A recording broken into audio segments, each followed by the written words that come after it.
All right. Hi, everybody. Welcome back to another episode of Excess Succeed. This is Gearface. I am very glad today to be joined by Jay. Jay, thank you so much for being here. Yeah, thank you for having me. Of course, of course. Always happy to talk to you.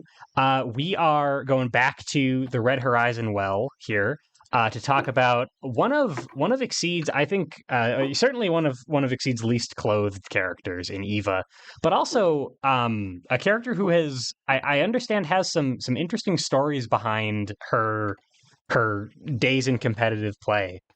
So I'm very excited to learn a little bit about her. I know very little. Just in general, I know very little about life and, things like that. A couple disclaimers before we get started. Number one, we're going to be talking about playing to win on this show. Playing to win is a little bit tricky with Eva.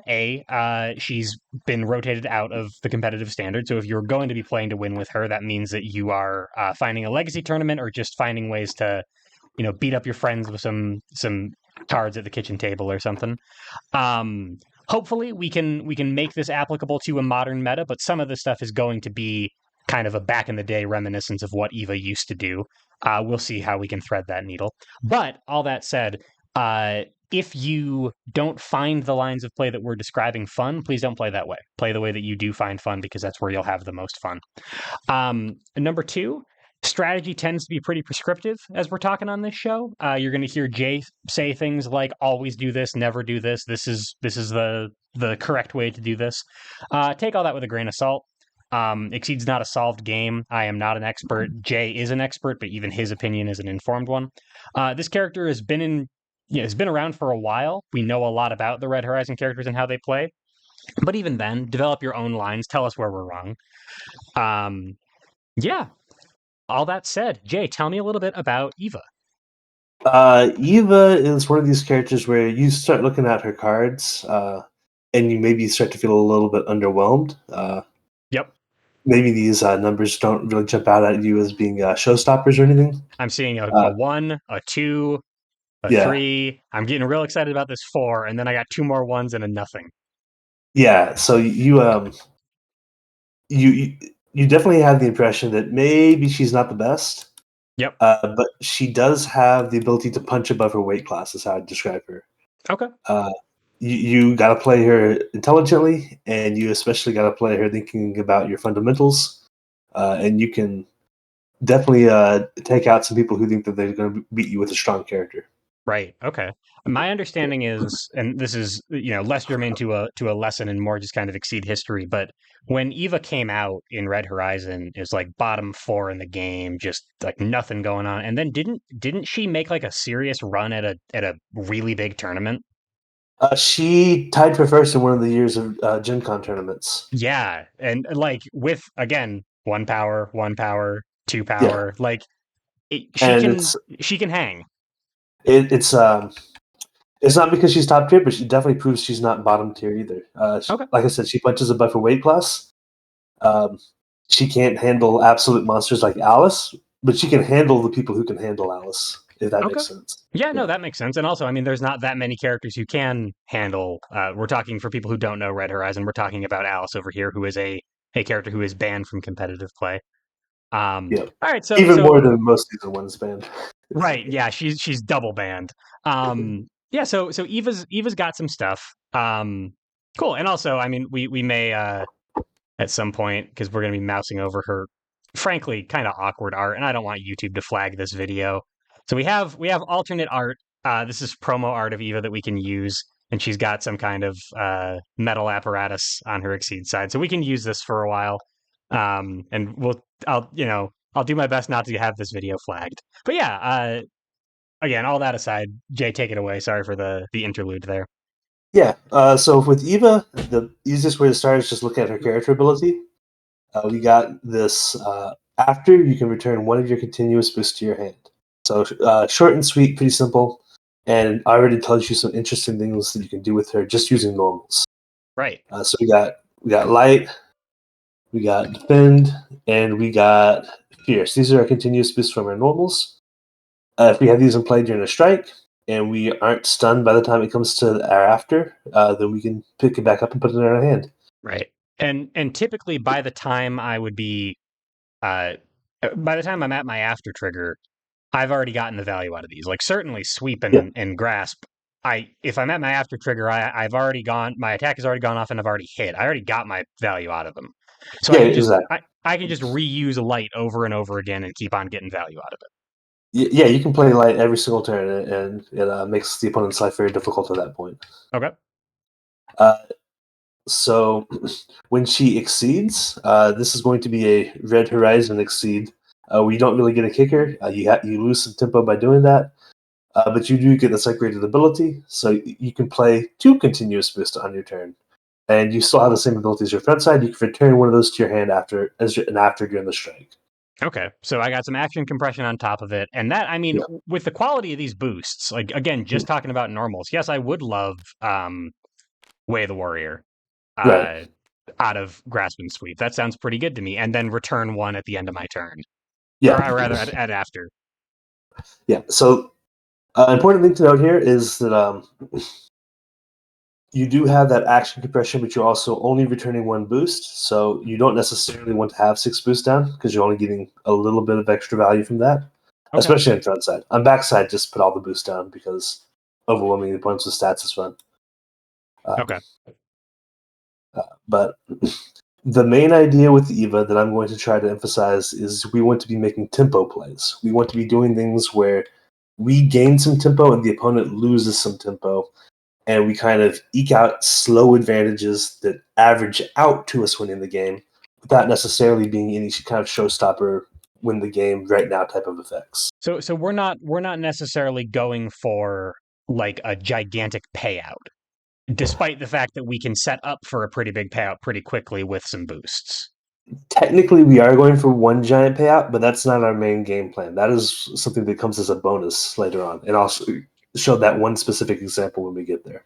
Gotcha. But otherwise, is this the kind of thing that would require us to get into our kit to describe what these tempo advantages and like sort of minor incremental advantages are, or can we talk about that right now?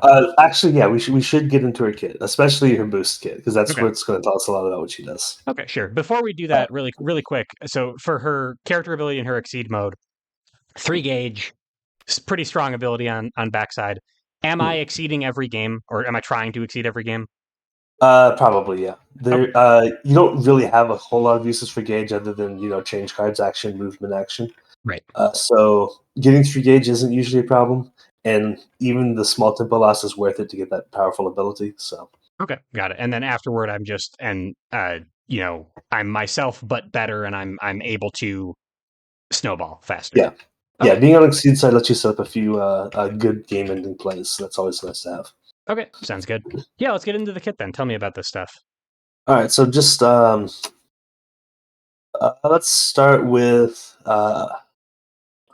let's start with Inky Thresher. This guy right here. Okay, So as an attack, immediately kind of this is has stun immunity. That should be the first thing that jumps out to you. right. But otherwise, completely unimpressive. Speed 1, you're always going to trade with it. Basically, you're never going to go first and stun somebody out. But Power 3 means that you're always going to trade badly, assuming that they don't dodge out of the way. Which And they range 2 to they 4, definitely could at speed 1. yeah, and at range 2 to 4, you're definitely in awkward ranges where it's kind of hard to guarantee you get that hit.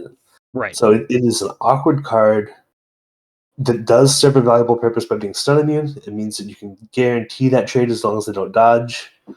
Uh, but the really nice thing about this is that you are guaranteed to get your after effect off. Okay. You are guaranteed to get that boost recursion. So this is kind of a safe-ish play that tends to lose, but doesn't lose too badly. Okay. So if I am building some kind of setup, and as we discussed, like I don't really know what that setup is quite yet, but if I've got Yeah. Fierce in play, and I'm Mhm. like, you know what, I'm actually not 100% sure that the thing that I'm going to be playing at range 2 or something is good if they've got a DP up, and I Yeah. can't really guarantee that this power is going to be delivered, and I'm going to get stunned out. All right, this is not going to break anybody's back, but Right. it's a way that I can say, all right, I can nope out of this payout, put it back in my hand, and try again later in a better situation. Yeah, exactly. Okay. Or you can get at least a little bit of damage out of a strike you would normally just lose completely. Okay, sure, that makes Yeah. sense. So it's kind of like a stopgap to what I really want to be doing, but because Yeah. I'm slowly accruing boosts here, that stopgap might actually be pretty important. Yeah, it's an underwhelming thing that she needs. Makes Is sense. the way to look at it. Makes sense. It doesn't do what you want it to, but it does what you need it to do. Yeah. Okay. And then the boost on it is where we start to see a hint of what her strategy overall is going to be. At the start of each of your opponent's turns, +1 speed. So practically, you play this boost, and then that's the end of your turn. You draw a card. It's the opponent's turn, and now you have +1 speed. Right. +1 speed on a boost is the definition of underwhelming. It means that you just pass turn, and all you're doing is you're winning the speed tie, which you could Sure. have just done by striking. Sure. Sure. However, that is already going to be that small little, tiny little tempo advantage that I was mentioning as a strategy. Because if you strike, you don't draw at the end of your turn. If the opponent strikes, they don't draw at the end of their turn. That's the tempo advantage. You get that card drawn, they don't now. Okay. So Lost Memories says you've got to strike me right now, or it's going to pass back to you again. Now I have +2 speed, and you have to worry about it.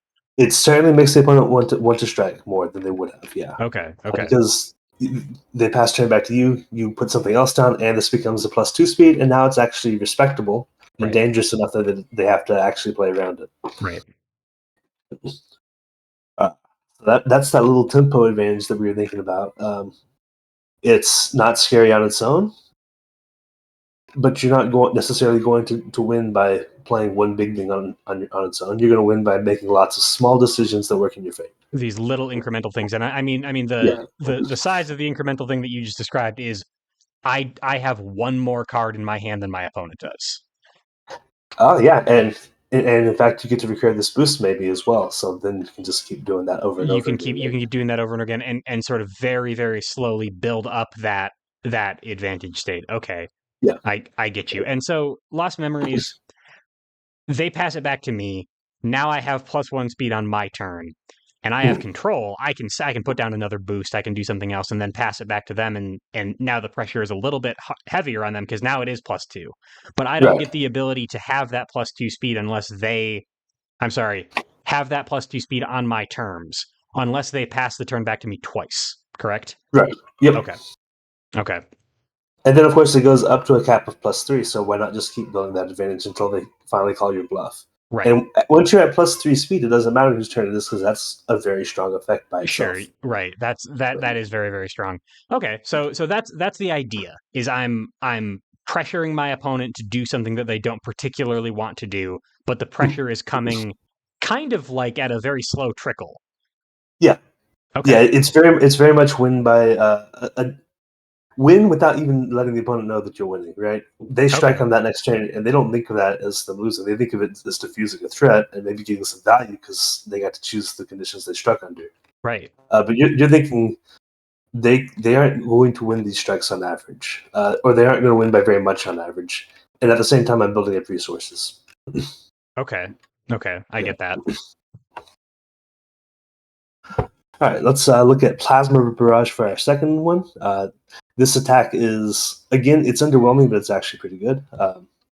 Range 3 to 5, power 4, speed 4. So we're looking at kind of like dive type stats, especially with that after move 1 or 2, meaning you can kind of dodge a bunch of stuff by dipping in or dipping out. Sure. And that guard 4 means that you can kind of trade with faster fireballs like Ryu's Hadouken. Sure. Got a training dummy down here. Sure. Okay. And so, and again, it's not quite stun immunity, but 4 guard is a way that I'll probably have my after trigger at 4 speed. This is relatively safe. Yeah, this is safe-ish. This is a good enough. Again, her whole theme is it's good enough. Okay. It does what it needs to do. Okay. This is also the longest range she has natively at range 5, so you typically do want to move closer to the opponent, since you're not going to be outranging most people. Right. Also a useful tool for like dealing with dead turns when you're both at range 8 or whatever, and the opponent just strikes into you to see what happens. So you can just play that after and move in and get a little bit of action compression. That little tiny bit of using your opponent's turn to benefit yourself. Okay. Yeah, exactly. I gotcha. All right. So I'm seeing, and I'm looking ahead a little bit to to a boost that looks very similar to Lost Memory. So Mhm. we have, and so I see we got a power one. Yeah. Um, So yeah, this is our armor boost. This is +1 armor is not as useful as +1 speed in my opinion, okay, but also +1 armor played enough times over the course of a match means that your effective life is higher than a lot of other people's effective life. right, So sure. And if we are trying to win by incremental advantages, then having a little bit more life is relevant to yeah, that. Okay, yeah, this means that you're trading slightly better on your next attack, which is very relevant for, as you're saying, we have lots of low numbers on our attack values, so we're not trading well naturally very much. right. But, that +1 armor means we're trading a little bit better. We're making the match last a little bit longer. Making things last a little longer means this gives us more time to play for the averages rather than one or two really explosive strikes. Okay. So this works very well with our game plan. Okay. So both of these so far, it it's hard to kind of calibrate myself down to what we're talking about here, given what we were talking about last time and what I've talked about in different lessons. But like this is a slightly underwhelming card with a slightly underwhelming boost on it, and the same here. But so I'm having some difficulty figuring out like how am I deciding what I'm playing? How am I saying, all right, I've got this in my hand. Um, I could be throwing out Enki Thresher. I assume probably on defense, and if it's in my hand on offense, I'm probably boosting it for speed and pressure. Like how Mhm. like is are there any heuristics to figuring out like what side of a card I would prefer, or is it just kind of in the moment neutral decisions? So we're thinking about two things in particular, right? These attacks are underwhelming but necessary, and we're thinking about which matchup we're in and which one of these effects are actually going to be very necessary. So Okay, stun immunity is very necessary in some matchups. It means I'm going to hold on to that more for that effect than I am going to be playing the boost. Although again, boost recursion means we're also getting attack recursion, true. right? We Okay, play the yeah. boost, we So get the attack. So, I get this back. I still could use stun immunity yeah, later on if I didn't need it. yeah, Okay, yeah. But the other half of it is we're doing a lot of opponent manipulation. We're trying to think about what is the opponent value, what kind of actions, what kind of situations are they trying to put themselves in, and how do these different boosts nudge them towards making decisions that put them out of the situations they want to be in, okay, right? How does like putting +1 speed make them not want to leave that on the board? How does putting +1 armor want them to not leave that on the board? Or okay. alternatively, how we see that we have other boosts we want to play. How are they going to ignore this and then regret it later? Okay, sure. So So we're doing, yeah. I'm doing kind of what another character would in Exceed, where I see that I have every other excuse me every other character in the game sees that they have this card in their hand and Mhm. goes awesome light and then spike next turn or whatever. Yeah. Yeah. I'm doing something similar as Eva, where I see what else is in my hand and say okay, this is not necessarily going to enable another card explicitly, but it's going to Mhm. force my opponent to play in a way that will let another card shine. More importantly, it's going to force the opponent to make tempo plays that we prefer. It's going to force them to strike when they prefer to build up, or it's going to force them to stall when we'd actually like for them to stall. Gotcha. Okay. Yeah. Okay. So all right. So it is a mindset thing. So rather than evaluate like I'm always going to use Lost Memories over Enki Thresher, or I'm always going to use my Armor Boost over Plasma Barrage, I'm thinking about this in terms of like these will enable my game plan of manipulating the opponent if I have if it's the right circumstance to do it. These Mhm. are kind of safety valves. Yep. Okay. Exactly. I got it. Uh, let's skip the right machine for now and move on to upgrade. Sure. Okay. So upgrade is well, you're noticing a theme here. This is a card that's kind of like block, but not nearly as good. Yeah, right. Uh, Before I go too much farther, I want to point out that this +1 armor boost, recurring this does not help you if you're going first, other than giving you that little resource advantage in terms of cards, because you lose that armor if you recur it and you go first. Oh, okay. So I would actually Yeah, have to choose. All right. So unlike with when we were talking earlier yeah. about by the time you've recurred your boost, you've got the value out of light, you've got your value out of grasp. You might actually Mhm. not have gotten your value out of defend or out of auto defense engine. Correct. It So might still those be on are, the board and you might need it still. Yeah, those are the things where you might want to not necessarily recur them, or you might want to just to use it on a later strike that works more to your favor. I Depends got on the it. situation. Okay, sure, that makes sense. All right, but upgrade. Here we go. We have its block, but it's only 3 armor. You can't boost the armor. It's got no guard. It's got speed 6, so a lot of stuff that goes faster, it's not going to stun it out. But it can never go to your gauge unless you have like another way to get into gauge. And there is a way to do that, but it's not going to go to your gauge during a strike. Okay. Uh, and you're playing it almost entirely because of its before effect. Do not discard any of your continuous boosts and play at the end of the strike. So you can still do your after where you pick one of them up into your hand, but otherwise all your continuous boosts stay in play as long as the card's before trigger goes off. Okay. And because it's a fast card, its before trigger is going to go off pretty consistently. Yeah, it's going to go off a Um, lot of times, especially if you're at range. okay. So this will always go to this card because it doesn't have the rider that block has on it that says Yeah. add this card to gauge at the end of the strike. But it sounds like I'm kind of using it for a similar reason that I would use Enki Thresher as like a uh, I don't want to lose something. For Enki Thresher, Yeah, I'm putting something back in my hand. For this, I'm keeping stuff on the board. yeah, you typically lose the strike, right? Either the opponent's going to do no damage, but they gain a gauge, or the opponent's going to do more than 3 damage, and you take damage and they gain a gauge. Right. But you are setting yourself up so that you're winning the next strike because they just struck into you because they want to get rid of. You've presumably played more than one boost at this point. If Right. you've only played one boost, then them getting rid of it doesn't make sense as much because you can just recur it. But they see there's several boosts down. They're gonna like, okay, I'll play block or I'll play something that'll like just beat your options, and I'll get those boosts out of the way. And I don't have to worry about them anymore. And this is saying, no, well, those boosts are still going to be used next strike. So good luck on that one. Okay, so it's a honestly what it sounds like. Hang on, I'm harkening back to a lesson that I did fairly recently. So I apologize if this is kind of only for me, if listeners has not seen this one. But what it sounds like is a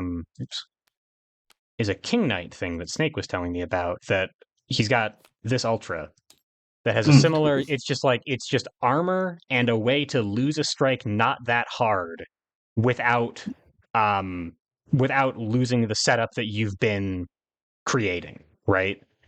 Yeah, that makes sense. Okay, and the difference is that King Knight is saying like here's +3 power and +3 armor, and that's my setup. And Eva's setup is here is this very minor incremental advantage that I need Yeah. to maintain. Okay, Now notice that it says her cumulative bonuses on those boosts reset. So right, if you've already got like the +3 speed and +3 armor from playing these 2 boosts over here, those go back to being basically +1 at the end of your next turn. right, okay, Um,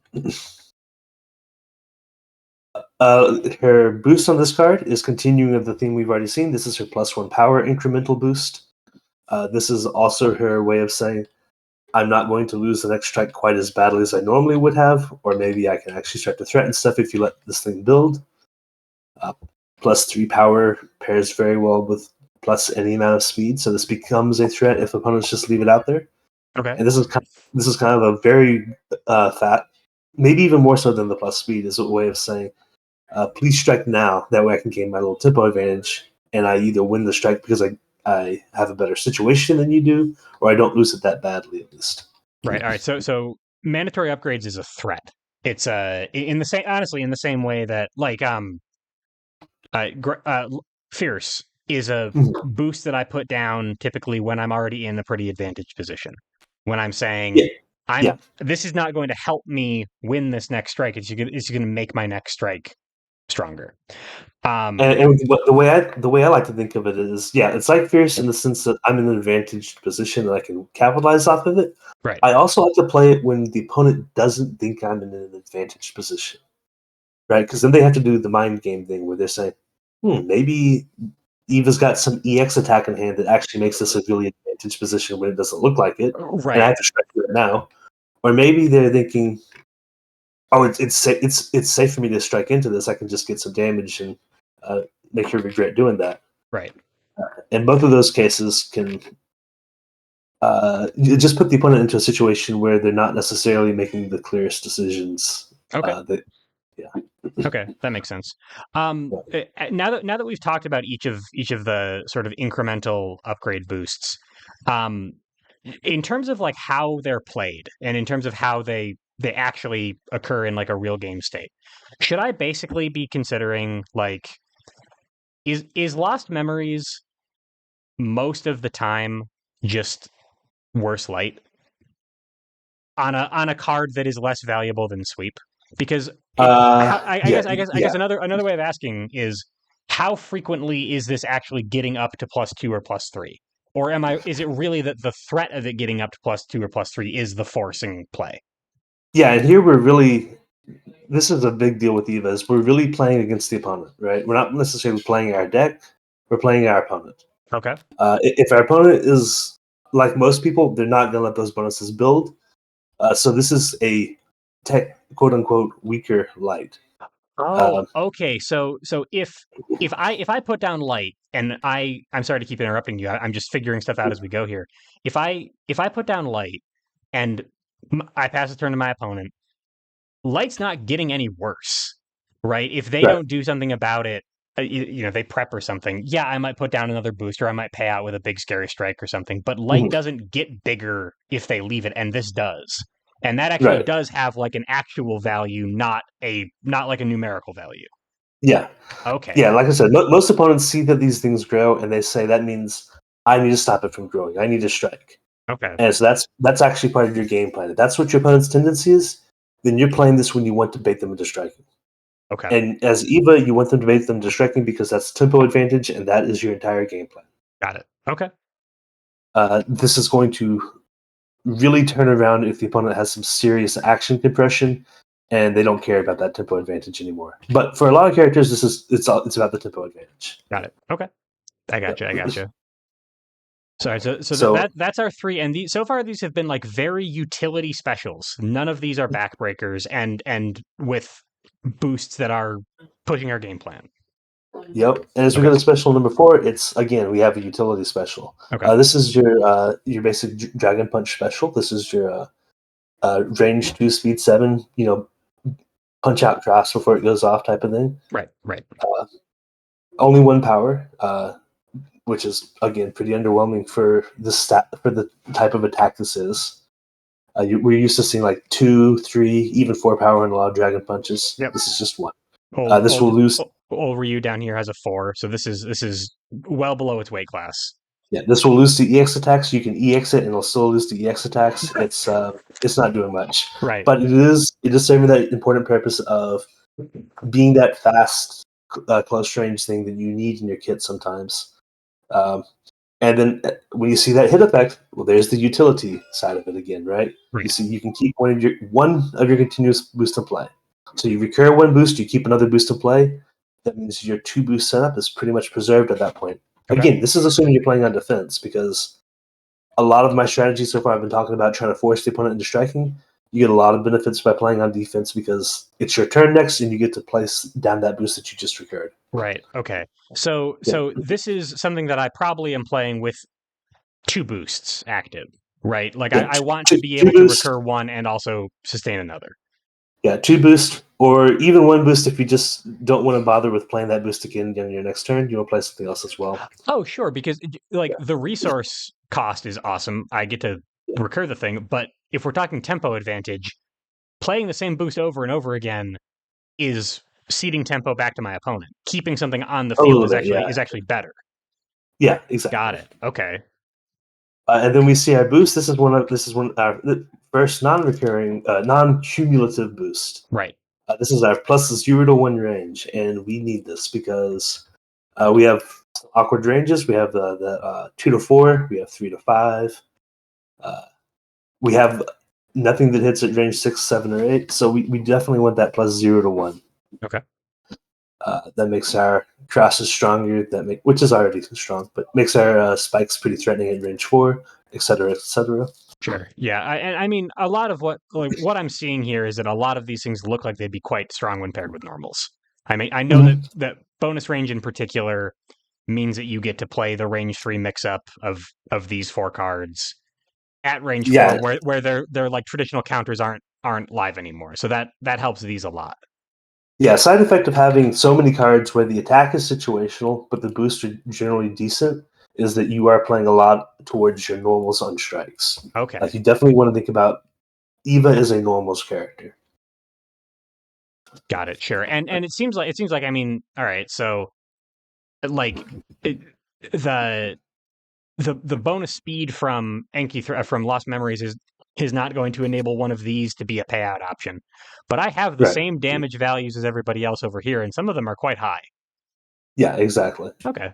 Yeah. Putting +1 power on sweep, that's a pretty good option. Sure. Putting +1 power on, I don't know, Inky Thresher, not amazing. Yeah, less valuable there. So Yeah. is the kind of like 1,000-foot view insultingly simple summary of Eva's character like boost special play normal? Yeah. And Okay. I would say Eva's a very simple character who's all in the very small details in terms of execution. Okay. That makes sense. Yeah. So let's go ahead and look at this card over here. Shifting Technology. This costs you 1 gauge. That's fine. Gauge is reasonably easy to come by as Eva. You should have a decent amount as you play. This stat line is pretty abysmal for an Ultra. Yep. This is worse than most of your specials. And on hit, you don't discard your continuous boost. So it's upgrade, but it's an upgrade that hits the opponent. Okay. So it's a version of upgrade that's less safe, a lot less safe, but it can also let you do a little bit of payout if you got a lot of speed and power in play, and then preserve that payout for a follow-up attack as well. Okay, and this one actually can go to gauge. So because it's a 1 gauge ultra, upgrade is despite not having a gauge cost, upgrade is always resource negative, and this one might actually be resource neutral. Well, if this one hits, it's going to cost the exact same number of resources as upgrade, because it'll go to gauge and replace what you spent, whereas upgrade won't do anything. True. Okay. Yeah. Sure. That makes sense. Yeah. Okay. So this is basically upgrade, but you get to pay out twice instead of being really safe with preserving your payout. Right. Okay. All right. Then the boost on here is 2 force cost at the start of each opponent turn. At the top card of your discard to gauge. The really obvious trick you do with this is you have 1 ultra already in your gauge. You use it to pay for it, and then at the start of the turn you put it back into your own gauge. And you spent your entire turn doing nothing. So if they strike into you, you gain nothing from that turn. Right. But again, we got that tempo advantage because we drew a card at the end of our turn.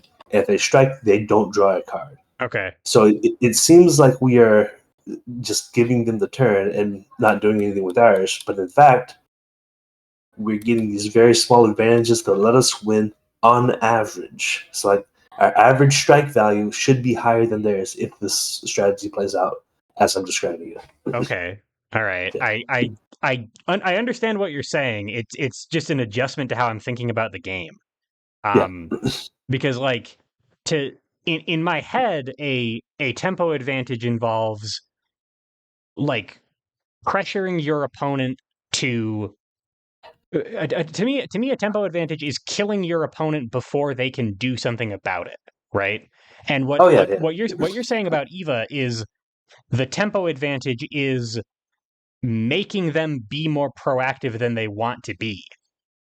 Yeah, the tempo advantage with Eva is your turns are slightly more efficient than theirs, and I mean slightly. Interesting. And that efficiency adds up over the course of a long game, and you want this to be a long game, so you get that build up to actually matter. Okay, so I'm hoping for a long game. I'm hoping to accrue these resources over time. I'm kind of hoping to waste my opponent's time then, or no, not waste their time. Make them spend their time inefficiently. Yeah, exactly. Okay. Yeah, and you're looking for games like some characters like Akuma. You're looking for games where you win 3 strikes, and those 3 strikes are devastating. Right. With Eva, you're looking for games where there's there's over a dozen strikes, right? And you want the winner of each strike to be very difficult to predict, but on average to favor you, so that you get those points of life advantage that build up over time. And then by the time you finish it off, you have enough of a life advantage that it looks like they never had a chance. Because you play correctly, they don't. Okay, interesting. All right. Yeah, I might need to see like once we finish up the kit and finish up the strategy conversation, I might need to see like this in action or something. Like maybe we deal you a hand and we talk through the way that your thinking about these plays because I get it conceptually, but it doesn't feel like maybe this is just like old Exceed. I came into the game at much later. This doesn't feel like Exceed to me. It's very strange. Yeah, this is the opposite of the season 7 experience in a lot of ways. Yeah. Yeah, that's fascinating. Okay, yeah, let's keep going though. This is all great All right. stuff. I'm just kind of dumb. So we got Harnessing Chaos. This is a payout technically. 3 gauge, so you are paying for it, and it's 115. And it says for each continuous boosting implied, it's +1 power plus 0 to 1 range. Huh. So if you got 7 boosts in play, then you can hit the entire battlefield with 8 power plus whatever power the booster give you. Right, sure. If I have this one of the boosts is this one, now it's actually +2 range. Another of the boosts is this one. That's 1 to 3 more power. Okay, so this can actually get kind of silly. Yeah, and this is what you do if the opponents are just like, none of your stats matter to me. I can let you build up forever, and I can just wait for the perfect time to take you down. And you say, well, you let me build up forever, and now I have something that's kind of absurd because this card just multiplies in power the longer it goes. Okay. But it really doesn't build very quickly. So you really need the opponent to just kind of sit back and let you get away with stuff for this to work. Okay, so this is what you would do against like a cooperative opponent. This is if Eva was in browser Exceed, the browser client, and you're playing against the AI, you could do something like this. But against a real opponent, them knowing that you can do this is what you're actually leveraging. You're not actually probably going to play this card. Well, someone's going to watch this video and they're going to say, all right, Eva's playing these simple plays. Eva wants me to strike, so I'm just not going to strike. I'm just going to not strike ever. And then they die to Harnessing Chaos. Yeah, and this is like saying, well, this is the other side of the coin. If you don't want to play the game I'm trying to force you to play, I will get you with something else. And this is the something else. Got it. Although I'm going to point out, very frequently, Spike is that something else. So Spike is actually a lot cheaper than 3 gauge. Yep. Ignores armor and guard. If I'm going to do a big payout attack, this is probably one of my favorite options instead of Harnessing Chaos. Okay. Harnessing Chaos is great if they're just going to set it range 8 and not doing anything. So.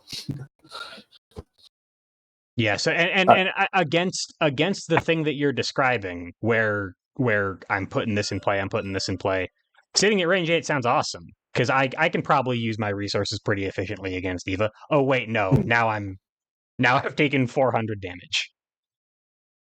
Okay.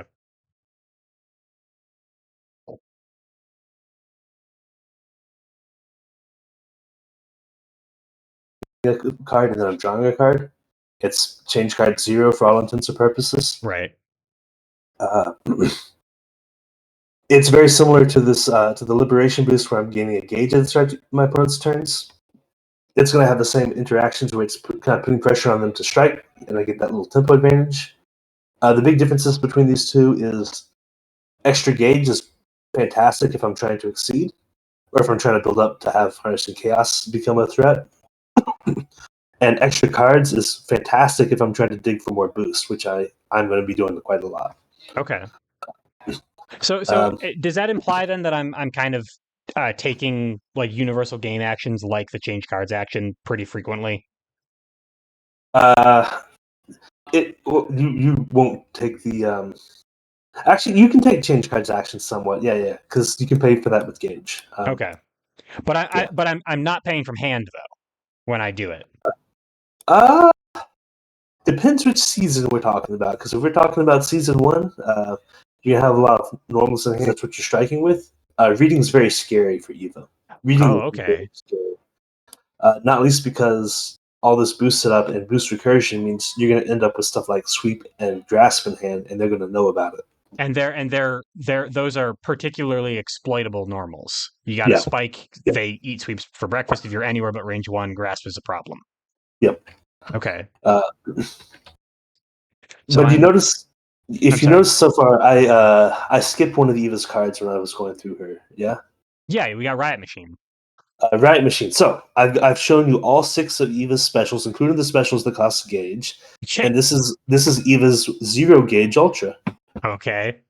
and it is definitely a Season 1 Ultra, even though it doesn't cost gauge or doesn't give you that extra force.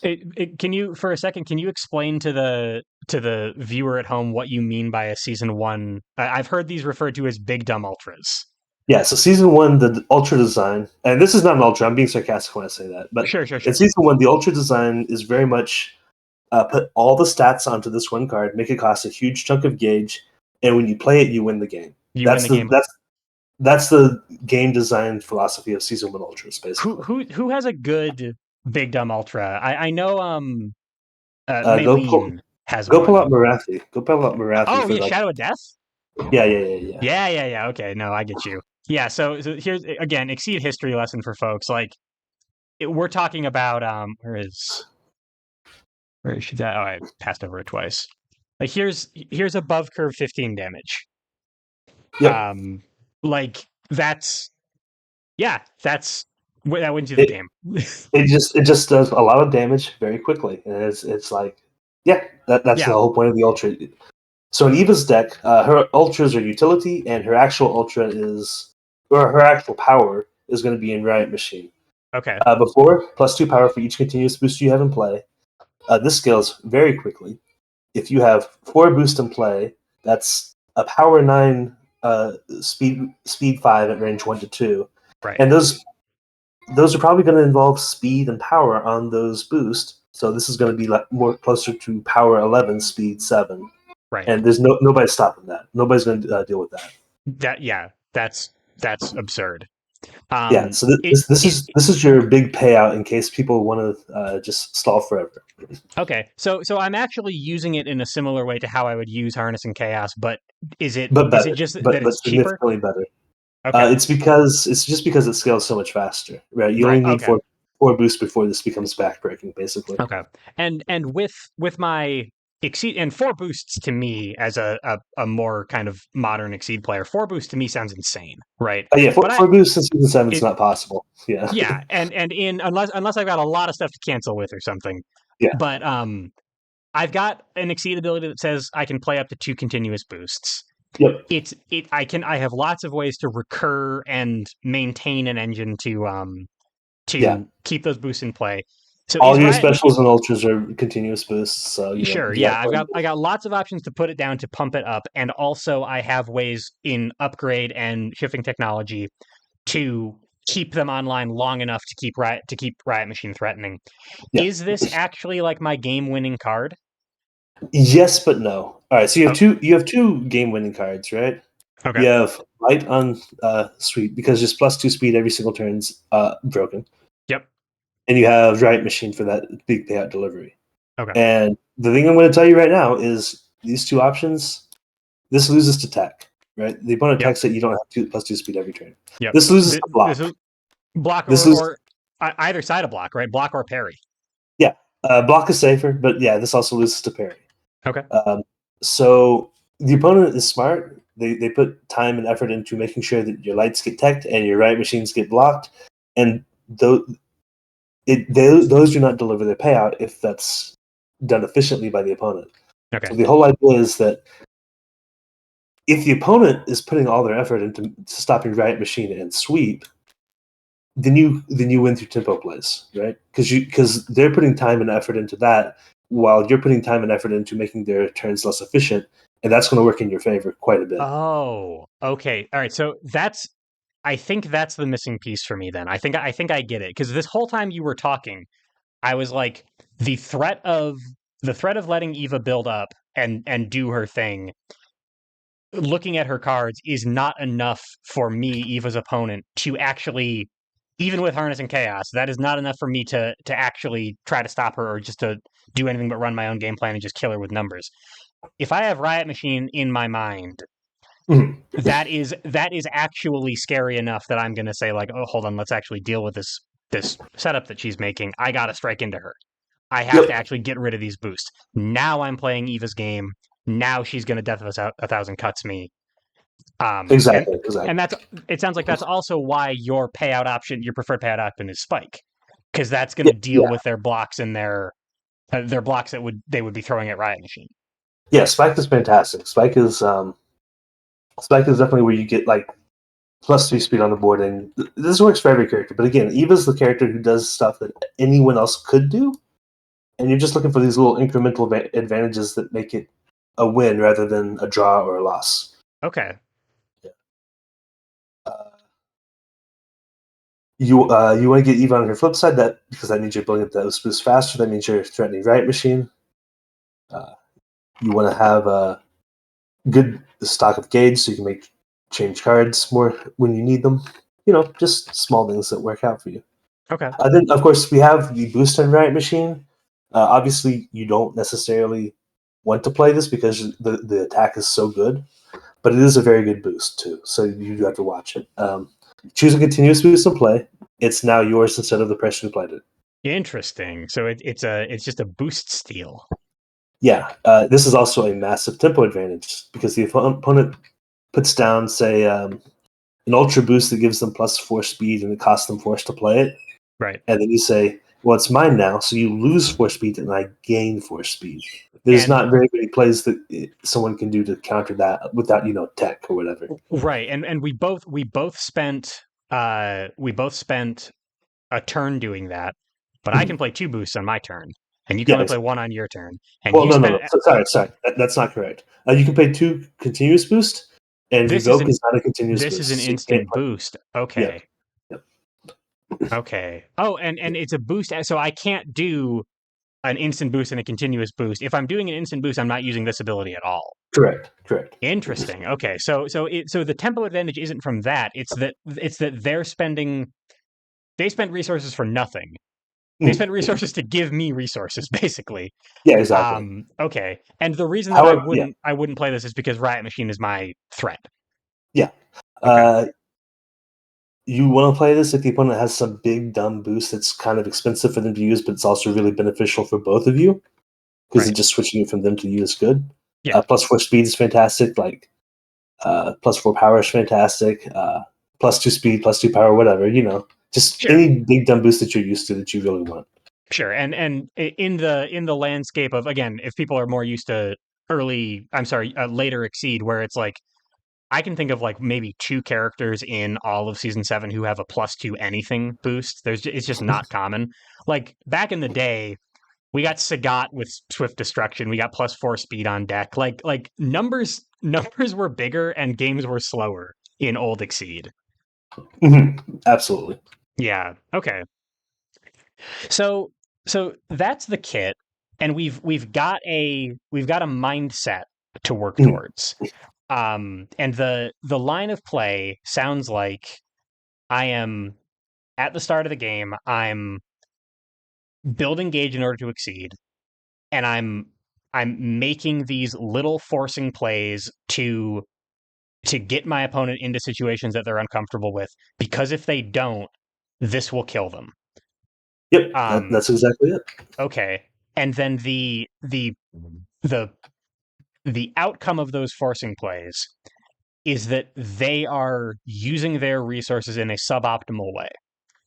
That is the general scope of things. Okay, I do want to point out that it's not always going to be that clean because Eva does have some limitations outside of the ones we've already pointed out. Okay.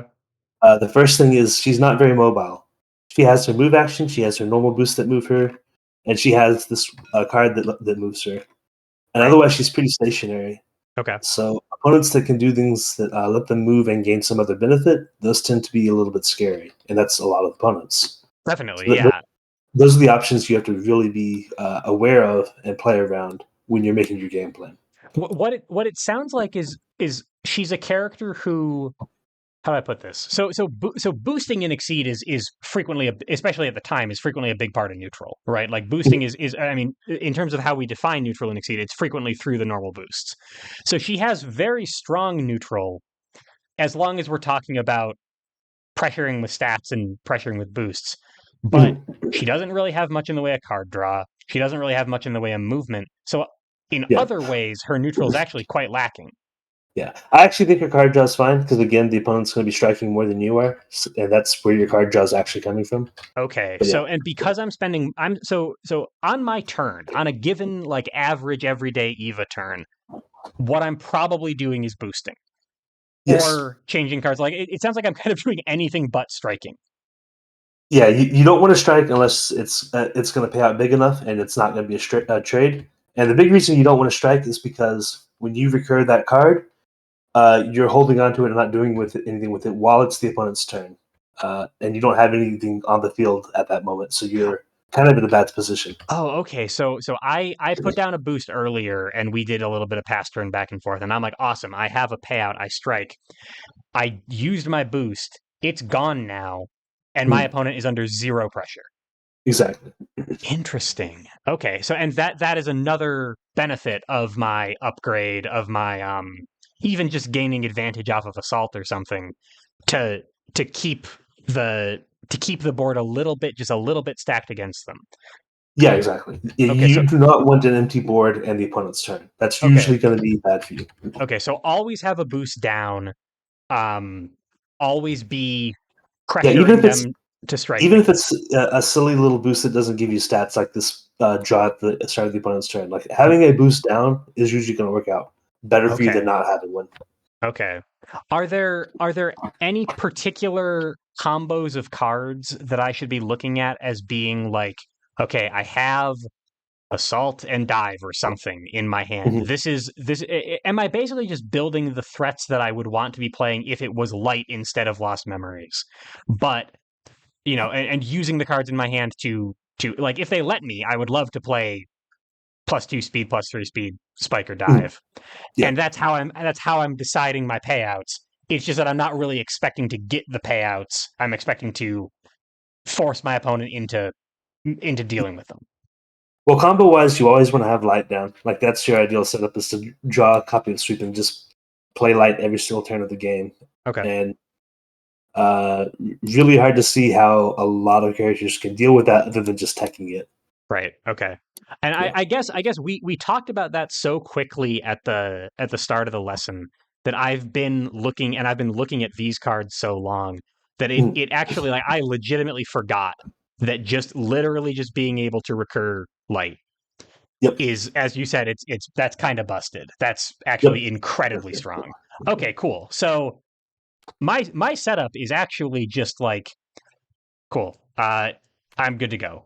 And if you pay out with Spike, I would prefer to be paying out with Spike on defense because then I can put light back into play on my turn.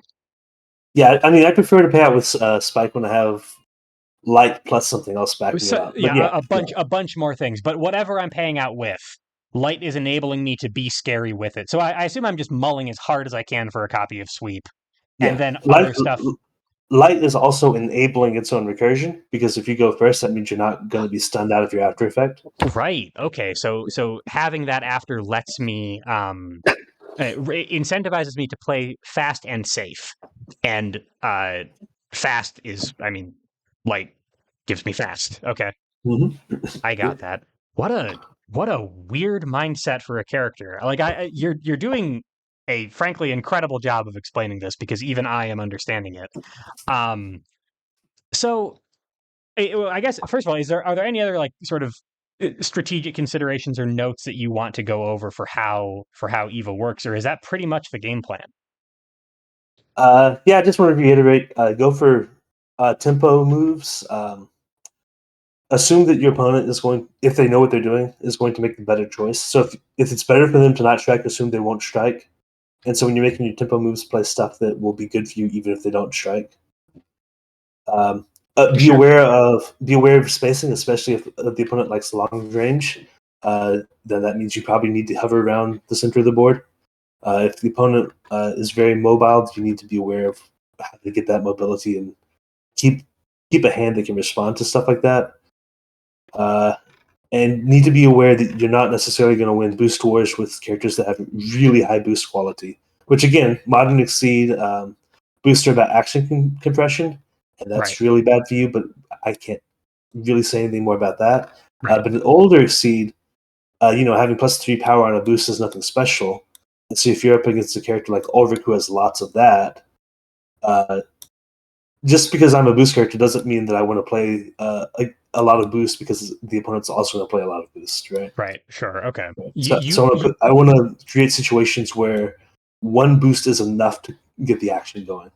Okay, and so if they're a boost character too, then my game plan is it just has a big underline under it. Like it's even more important that I am making them strike because that means that they're not doing their cool boost game. 100%. Like if you can make a boost character strike into you, you're winning by a decent amount most of the time. Got it. Okay. So, and does that also mean then? We've talked a little bit about the normals in terms of like payout options. Does that also mean that because this is also where a lot of my damage is coming from, other than my big stat boosts, how am I evaluating? Like, I guess, man, this is hard because you said that I'm thinking, cool, all right, assault is more damage than I have in my entire kit except for plasma barrage. Sick. I'm going to use that as an attack sometimes, maybe as an enabler of a payout or something. But you also said that I don't have a lot of movement. So having my backstep might actually be relevant. How am I evaluating my neutral boosts? Do I need these as payout options too much to be spending them, other than things like light and fierce? Tech is always going to be super good because tech is a reason why you don't have to play with the revoke boost. You can get rid of a big dumb boost without having to steal it. Okay, and I keep Riot Machine then. Yeah. Run is always going to be a nice boost against zoners, but not necessarily against other people. Okay. Because you mentioned I do like to stay fairly close because it sounds like what I'm playing is normals. Yep. Okay, so I want to be within range 1 to 3 anyway. Assault is usually better as an attack than a boost. Not a whole lot of reason to running for the hills. Right. Because even if you do get to range 8 and you just get to start setting up, unless you get an insane amount of boost out, you're not going to be hitting with anything at range 8. So they could use your setup at that point. Right. Block is fine as a boost. I'm going to say that we're playing in seasons where reading exists, so your most valuable parry is going to be reading. Since your most valuable attacks are all on normals, the opponent knows you're keeping normals in hand. Okay. You're very vulnerable to getting reading, even if they haven't seen what you have. And then your own copy of reading is less valuable in this kit than it is in others, because you plan to actually win strikes by having better stats and not by getting the opponent to play the wrong stuff. And so having this attack is usually going to be better for you. Right. Given the tone of the rest of our lesson, getting your opponent to play the wrong stuff is what you're doing all the time. But getting them to make the wrong decisions is right, great. Sure, exactly. That's an important. I get you. I get where you're coming from. Yeah. That when it comes time to win a strike, you're winning by stats. Every other time, you are winning by forcing decision making. Reading is for when you need to win a strike. Yeah.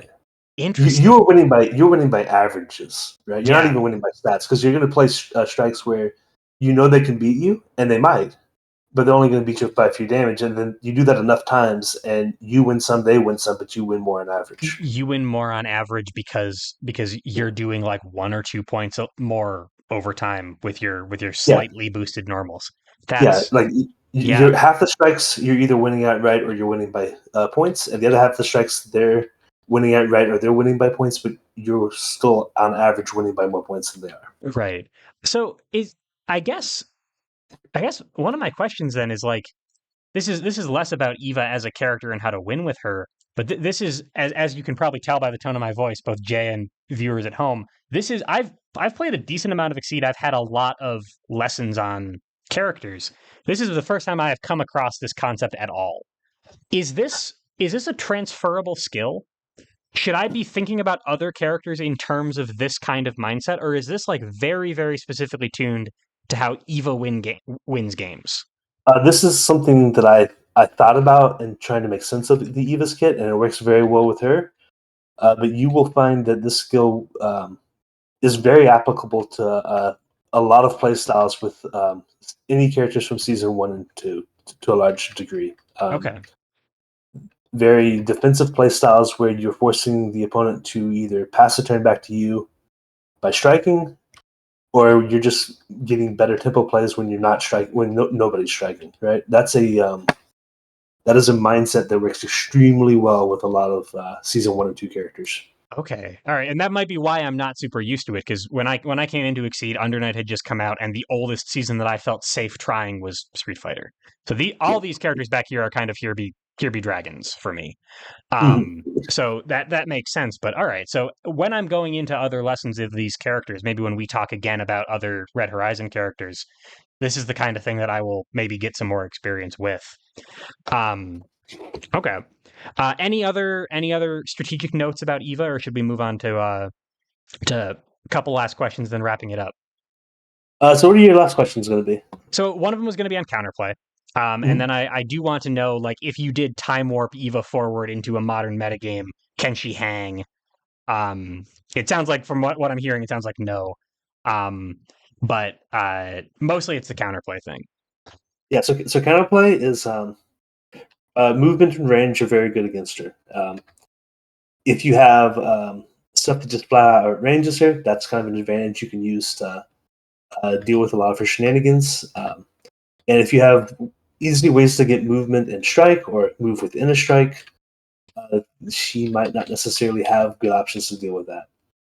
Obviously, she's going to be playing that tempo game so she can win on resources. If she's winning on resources, she can always move into whatever range she needs.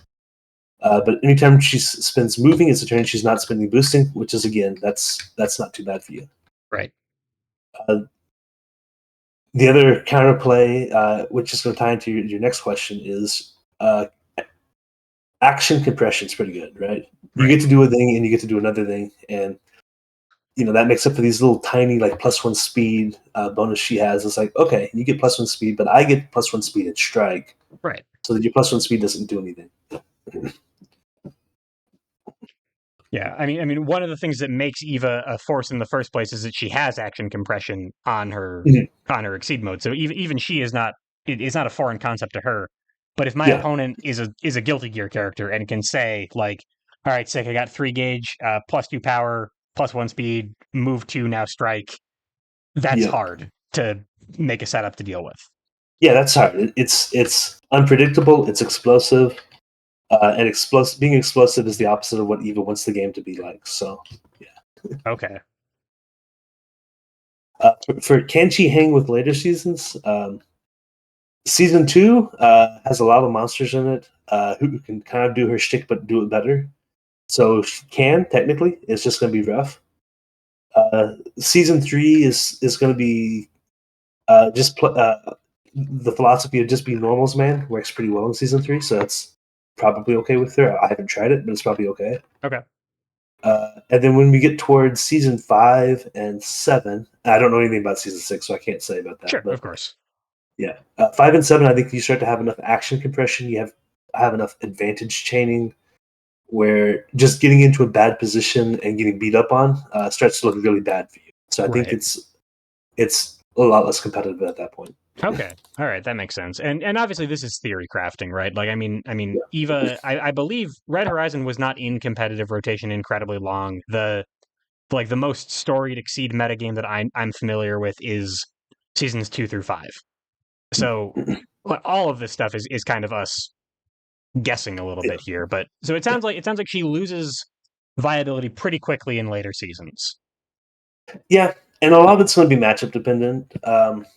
Eva doesn't do anything unfair, and she doesn't really have anything that breaks other characters' super unfair things. Right. But she does have marginal advantages. So against characters who kind of play a fair exceed game, she can get those marginal advantages and just play normal exceed better than them and win. Better than they can. Okay, so she Yeah, just plays she just out neutrals you and hopes to win by attrition that way. Okay. yeah, yeah, yeah. Interesting, interesting. All right. I think I get you. And then I guess my last question is, if it hasn't come across yet, I'm incredibly unfamiliar with Eva. Now less so. Thank you very much for that. But I'm sure that these lessons on older characters in particular are going to be watched mostly by people who have the same kind of experience with Exceed that I have, which is to say, more recent. Are there any characters that if you heard that I was an X main, like some Mhm. character main, who would that be for you to have to say like, oh, you should try out as Eva. They play similarly. Or like, is she like any other characters that that uh you would ever recommend somebody try out? for based on their enjoyment? That is a tricky one. So, for example, if you enjoy the season 2 version of Shovel Knight, that's kind of like an Eva character. However, season 2 Shovel Knight is a lot smoother and stronger, and you probably just will enjoy him more anyway. So, yeah, similar playstyle, but season 2 Shovel Knight is probably tickling your fancy more if you've already played him. So if you want to play Eva but win more often, maybe pick up Promo Night. Yeah, Okay, yeah, I get you. yeah. But also, if you've been training on Eva this whole time, taking off the weighted training weights with Promo Yeah. Night might make you unstoppable. Yeah, you get to swap from doing incremental advantages to just slapping down boosts that have the stats already on them. Right. And it's less about putting on that pressure and more about just saying I'm going to win. Right. Okay. Yeah. With the pressure component is still there and it's still part of his game plan. So, Sure. let me think. Maybe, and I'm not good with this character, so I'm. Oh, actually, no. This is a really obvious one. King Knight. King Knight Totally. would be. Yeah. Yeah. Similar kind of like utility or maybe just fair attacks and very strong boost game. But Yeah. again, kind of similar to Promo Night, the boost games are coming in big packages of stats, not this incremental stuff. Yeah, exactly. Got it. Okay. Yeah, King Knight I think would actually be a really good recommendation for Eva players or vice versa. Yeah. Okay. So if you're already into King Knight, and you feel like taking a trip into Exceed's Past, maybe check out Eva. Yeah, and then if you're thinking like seasons 5 through 7, you're playing a different game at that point. Right. So there's going to be less of that flavor. Although, if you want to say a more modern approach, where you're being a lot more aggressive and you're being a lot more proactive, Rachel's a good pick. Okay. I think that makes sense. I can see some DNA there. Yeah. Cool. All right. Well, Jay, I've said this to a couple people over the last several months, but I'm pretty sure that this is the highest delta of knowledge gained that I've had on an Exceed lesson, because I came in with like negative understanding of Eva. I thought I got Eva a little bit, and then you started talking, and I was like, I have no idea what's going on anymore. What show is this? I enjoy playing Eva a lot when this game was new and everyone's still figuring out what works and what doesn't. So this was a very fun character to learn. Yeah, I got to have that experience, and thank you for giving me that experience of sort of fast forwarding like what is going on. I've had lessons before where I went in literally never having read the kit before. This was even this was even more of a knowledge gain than that, because I thought I knew stuff that I didn't know. So thank you so much for running an awesome lesson and giving me some understanding of this very, very weird character, Jay. Yeah, absolutely. Thanks for hosting. Of course, it was great. And hopefully, folks at home, you enjoyed it too. You learned something like I clearly did. I will see you all for the next one. Goodbye, everybody.